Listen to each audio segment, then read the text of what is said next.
Vote ঘোষণা অতি রক্তাক্ত দিনহাটা। যুব তৃণমূল নেতাকে ছুরিকা আঘাতের অভিযোগ বিজেপির বিরুদ্ধে। ভোট ঘোষণার পরেই উত্তপ্ত হয়ে উঠল কোচবিহারের দিনহাটা। যুব তৃণমূল নেতার উপর ছুরিকা আঘাতের ঘটনায় চাঞ্চল্য ছড়ালো এলাকা জুড়ে। অভিযোগ, দিনহাটার ভিলেজ 2 গ্রাম পঞ্চায়েতে 277 নম্বর বুথের যুব তৃণমূল সভাপতি সায়ন চক্রবর্তীকে লক্ষ্য করে হামলা চালায় বিজেপি কর্মীরা। ধারালো অস্ত্র দিয়ে কোমরে আঘাত করা হয় তাকে। রক্তাক্ত অবস্থায় স্থানীয়রা দ্রুত তাকে উদ্ধার করে দিনহাটা মহকুমা হাসপাতালে ভর্তি করেন।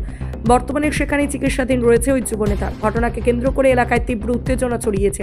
তৃণমূলের অভিযোগ, ভোটের মুখে পরিকল্পিতভাবে এই হামলা চালানো হয়েছে। যদিও সমস্ত অভিযোগ উড়িয়ে দিয়েছে বিজেপি, তাদের দাবি রাজনৈতিকভাবে বদনাম করতেই অভিযোগ তোলা হচ্ছে। ঘটনার পর থেকে এলাকায় চাপা উত্তেজনা বিরাজ করছে। ইতিমধ্যেই পুরো ঘটনার তদন্ত শুরু করেছে পুলিশ। ভোটের আবহে এই ছুরিকা আঘাতের ঘটনায় নতুন করে রাজনৈতিক তরজা তুঙ্গে উঠেছে দিনহাটায়। ওই আমার ছেলে তৃণমূল করে আর ও বিজেপি করে।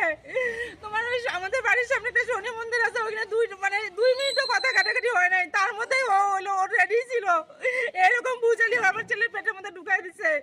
আমিও গেটের সামনে ছিলাম, মানে অল্প একটু জায়গা এখান থেকে এরকম এইখানে এরকম করে ঢুকাই দিছে, দিয়ে বের করে আবার এইভাবে ঢুকাইতে নিছে। তখন আমি এইবার সামনে গেছি, দেখে পুরের মধ্যে ঢুকাইতে পারি নাই।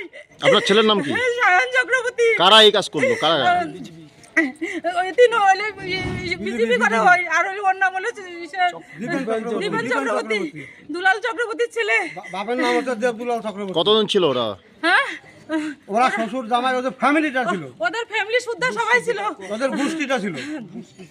গোষ্ঠীরা এটা কি রাজনৈতিক সমস্যা ছিল আপনাদের, না পারিবারিক সমস্যা ছিল? পারিবারিক না, এটা আপনার ঈশ্বরের এই পার্টি নিয়েই এ তৃণমূল করে, তার জন্য ওকে দেখতে পারে না। কি নাম আপনার দিদি? আমার অঞ্জনা চক্রবর্তী। আপনাদের বাড়িটা কোথায়? ছোট আটিয়া বাড়ি।